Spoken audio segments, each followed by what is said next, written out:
Oke, dengerin. Gambarannya gini. Kalau kalian menggunakan sistem fisik, bayangkan gini. Pada saat sistem fisik, kalian lihat di situ, ada nggak perubahan persediaan barang dagangan?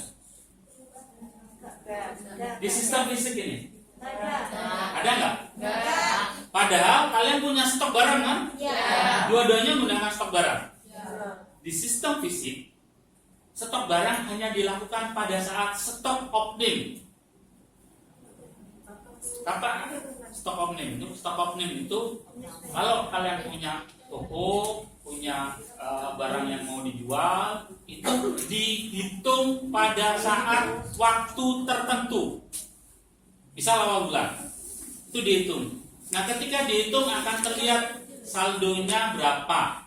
Maka nanti akan dilakukan adjustment saat itu. Paham ya? Itu sistem fisik. Makanya sistem fisik kita sering menyebutnya sebagai sistem periodik. Karena proses penghitungan persediaan barang dagangan dilakukan periodik pada waktu tertentu. Paham? Oke. Makanya cek di situ. Setiap kali ada transaksi atas barang itu tidak diakui sebagai perubahan jumlah barangnya. Makanya di situ ketika melakukan ini kan transaksi pembelian, maka persediaan barang dagangannya tidak bertambah. Ya, bisa dipahami. Beda dengan metode perpetual. Pada saat metode perpetual, penambahan item barang itu akan dicatat setiap saat, setiap transaksi itu terjadi. Makanya pada saat sistem perpetual, pada saat kalian menerima barang atau membeli barang, persediaannya langsung dihitung. Makanya di step perpetual tidak ada proses yang namanya stock opening. Karena setiap saat stock opening dilakukan setiap saat. Dicek. Sudah paham ya? Oke, makanya ini ketika di soal itu sudah disebutkan sistemnya adalah perpetual, maka kamu tidak akan pernah menjumpai akun pembelian. Akun pembelian itu akun berapa? Kamu ingat nggak? Nomor akun. 1 untuk apa? Aset. 2? 2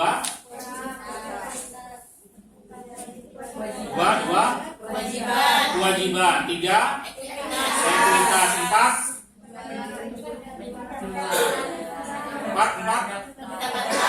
4 pendapatan. 5 harga pokok pendapatan. 6 enggak, beban-beban. 7 kalau di mayot tidak ada. 8 itu dipakai untuk pendapatan lain-lain. 9 makanya akun 5 ini itu mewakili harga pokok. Kalau kalian menggunakan sistem periodik, sistem fisik, maka nanti akun pembelian itu biasanya 5 sekian. Kalau di soal itu karena menggunakan sistem perpetual, maka pembeliannya ada nggak? Ada kan? Oke. Sehingga pada saat kalian melakukan proses pembelian, persediaan pada kas atau persediaan pada apa? Hutang. Dan akan ke supplier kan? Hanya bedanya gini, karena setiap kali proses pencatatan atas inventory itu dilakukan setiap kali transaksi kan? Maka pada saat dijual, inventorinya harus dihitung juga. Makanya bedanya ini juga. Kas pada penjualan kalau sistem periodik, kalau sistem perpetual harus ada 2 jurnal.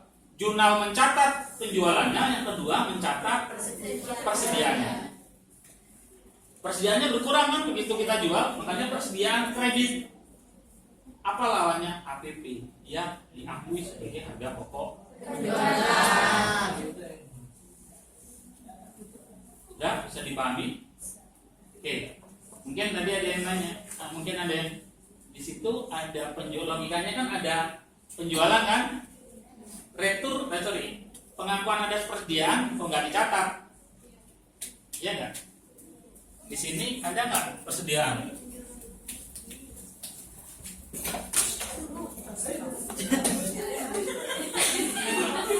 Ini, kamu lihat di sini. Akun di sini dicatat nggak dicatat nggak persediaannya? Tidak, tidak kan?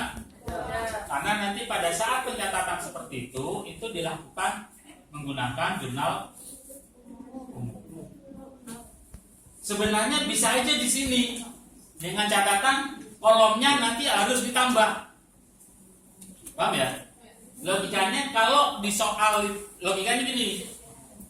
Jurnal khusus itu setiap perusahaan pasti beda. Kenapa pasti beda? Jurnal khusus itu dibuat apabila ada transaksi yang sama berulang. Makanya akan dibuatkan kolom-kolom khusus. Bisa dilihat di sini. Jurnal khusus penjualan. Setiap kali dia melakukan proses jurnal khusus penjualan, karena ada transaksi yang sering muncul, hanya disiapkan cash in bank. Disiapkan dulu kan. Nah, sebenarnya dimungkinkan juga di kolom jurnal khusus penjualan ini ada juga inventorinya juga, bisa aja nih. Ini kebetulan di soal sudah disetting seperti ini. Kalau disetting seperti ini, inventorinya masuk nggak?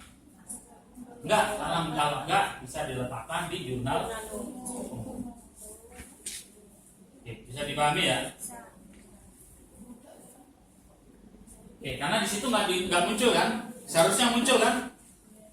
Karena menggunakan sistem apa? Sistem perpetual. Setiap kali perpetual, kas pada penjualan, kemudian KPP pada persediaan. Sekarang pertanyaannya, paham nggak tentang PPN income dan PPN outcome? Kemarin dia kali satu kan belum bahas juga ya PPN income sama apa? Paham nggak PPN income sama apa? PPN income atau PPN keluaran sama PPN masukan itu asumsinya gini. Ini gini. Kalian menjual produk PPN.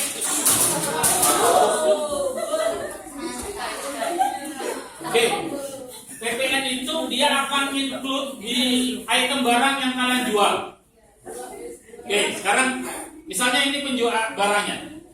Ketika saya melakukan proses penjualan, barang ini masuk atau keluar? Keluar. Masuk atau keluar? Oke, saya melakukan transaksi penjualan. Barang yang saya miliki ini masuk atau keluar? Keluar. Masuk. Masuk apa keluar? Masuk apa keluar? Keluar kan? Karena nanti kalau kita ngomongkan PPN, dengerin.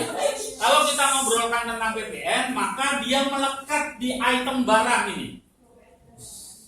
Paham ya? Kalau kita ngomongkan PPN, nanti dia melekat di item barang ini. Kalau barang itu kita jual, berarti PPN keluar. Udah paham ya? Oke. Kalau kita beli, barangnya masuk apa keluar? Makanya setiap kali transaksi pembelian, maka PPN yang diinkludkan adalah PPN. Oke, itu dulu yang perlu dipahami. Sudah paham ya? PPN keluaran, PPN masukan. Jumlahnya berapa? Sampai detik ini aturannya 10% dari harga barang.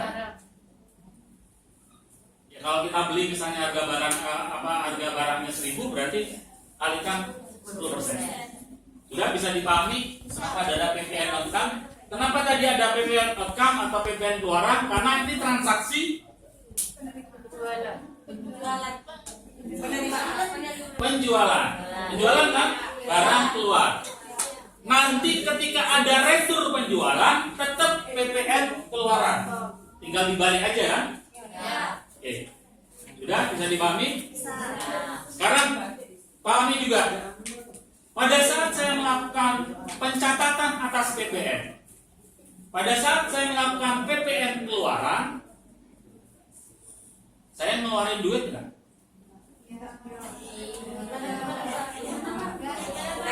Pada saat saya mengeluarkan mencatatkan PPN keluaran, ngeluarin duit nggak?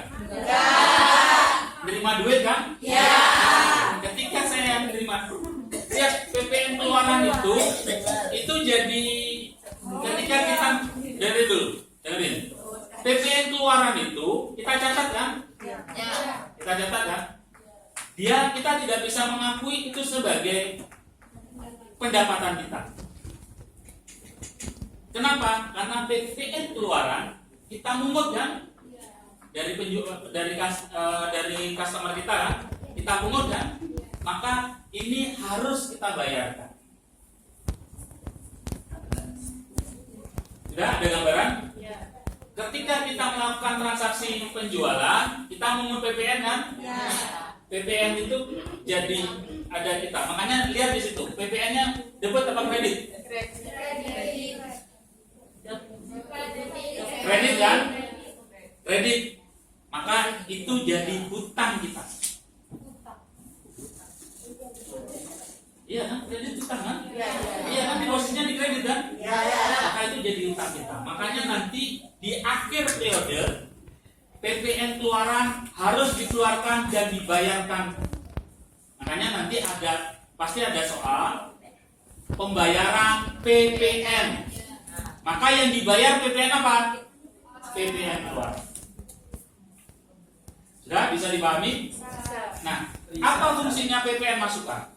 PPN masukan itu kita kan terima. Barang masuk. PPN masukan bayar apa? Kita terima.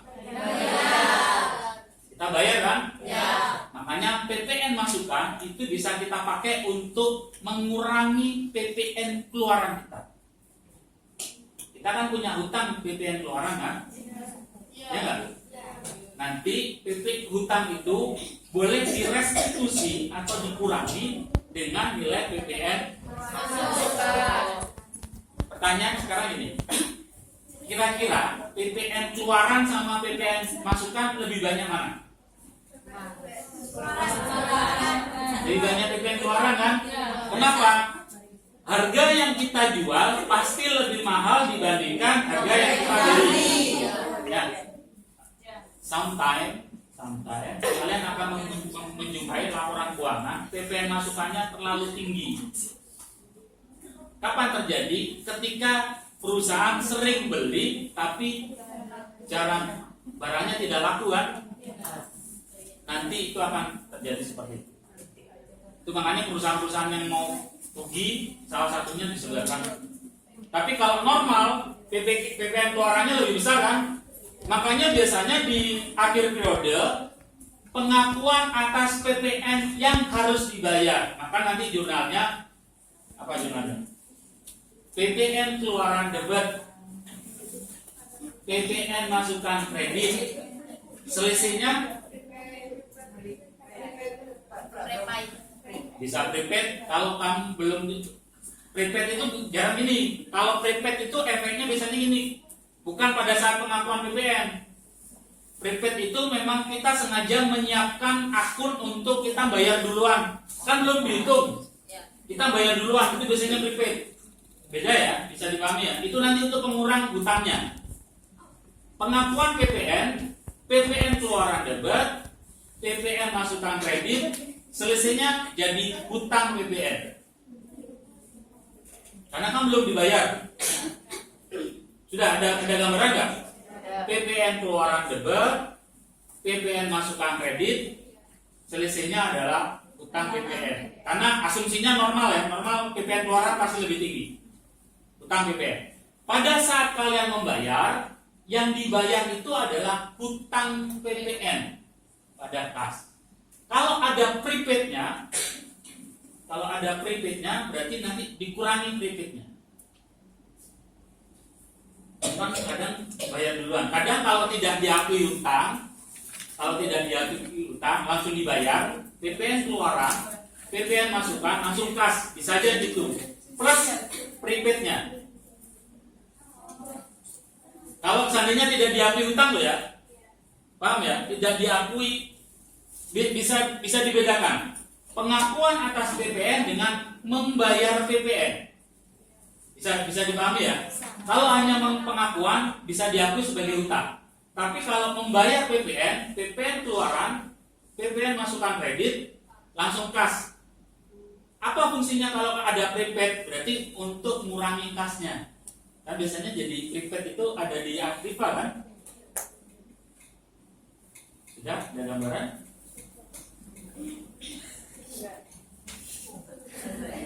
Langsung pusing ya. Katanya ini pelajaran kapan hari deh? Atau jangan-jangan kapan hari nggak pernah?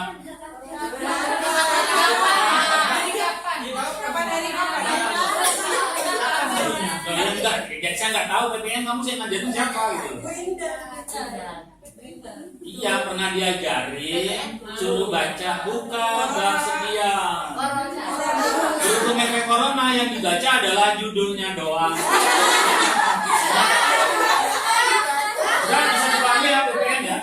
Nanti di soal itu akan muncul ada PPN pengakuan atas PPN, kemudian pengakuan atas PPN yang harus dibayar. Ada juga istilahnya membayar PPN.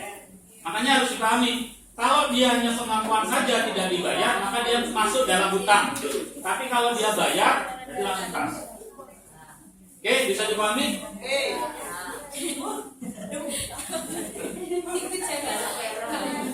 Oke, kita lanjut. Yang ini ada yang mau ditanyakan? Udah ya? Yang ke bawah belum dia apa-apain? Belum. Kalian mau filenya ini? Mau. Satu flash disk ya? Saya kasih. Satu aja. Oke, sambil kita bahas lagi ya. Kita lanjut ya. Review majelis.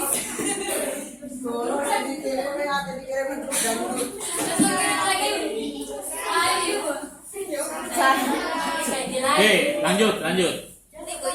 Ini untuk pengeluaran kas. Kamu lihat di pengeluaran kas, ada yang ingin ditanyakan?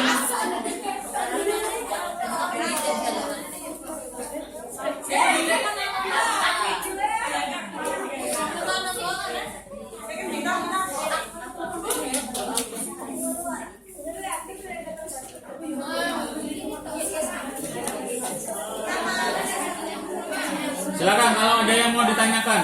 Sambil kita bahas. Kamu ngerjakan seperti apa? Mungkin ada yang salah kita akan bahas. Saya jelaskan.